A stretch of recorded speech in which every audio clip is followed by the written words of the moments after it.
Alright, hello everyone. Obviously I'm back here sitting in my room, not in the car. I'm finally going to talk about what happened to my 944. I had a couple people ask me about it. I kind of just been putting this video off. One, because I was too lazy to make it, and two, who really likes to talk about selling their first car. But I guess I'll start from the beginning. I originally got the 944, I'd say about like 8 months ago. Found out on Marketplace. I actually didn't know I knew the guy already, but I bought the car. I was in love with it from the beginning. The first day with it was it was a train wreck.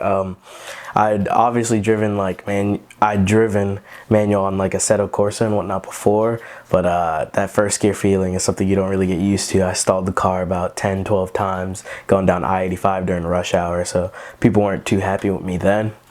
The first warning sign of the car should have been as soon as I brought it home. I was showing it off to like my mom and dad and uncle, and boom, one of the radiator hoses blows up, starts emitting white smoke all throughout all throughout our lawn and everything. But that job only took about 2 to 3 days. But I originally got the car just so I could use it as some sort of like autocross or track build or something. I had another daily at the time. The problem was the 944 really just became my daily, because that daily got in an accident, and then the insurance totaled it out the car. So that car still isn't has a new title. I'm still waiting on that. So the 944 really became another daily, and that was not good.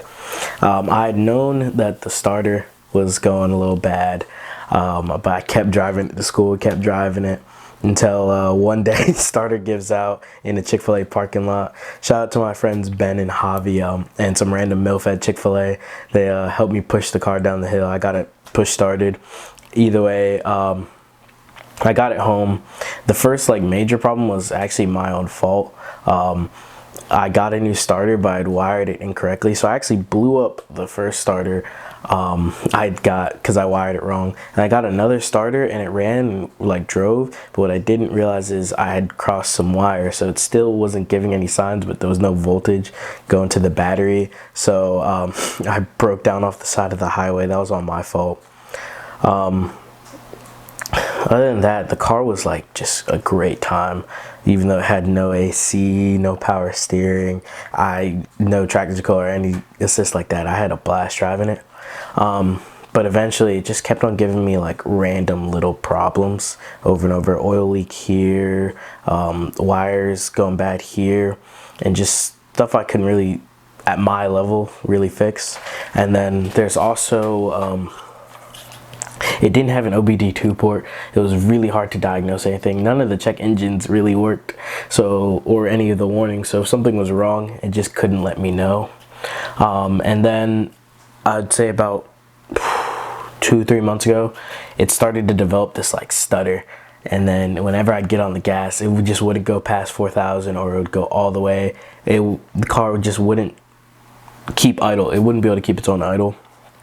And that being with the fact that I needed a car to get me to school every single day, the 944 just couldn't do it. So even though I'd put so much into it, I had a great time. I even dressed the car up for Halloween and everything, but I had to get rid of it. I at my expertise, couldn't fix the car. I couldn't keep up with it.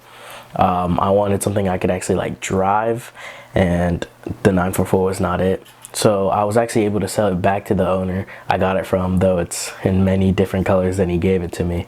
But yeah, that's really it for what happened with the 944. Would I buy another one? Probably not until I'm filthy rich. But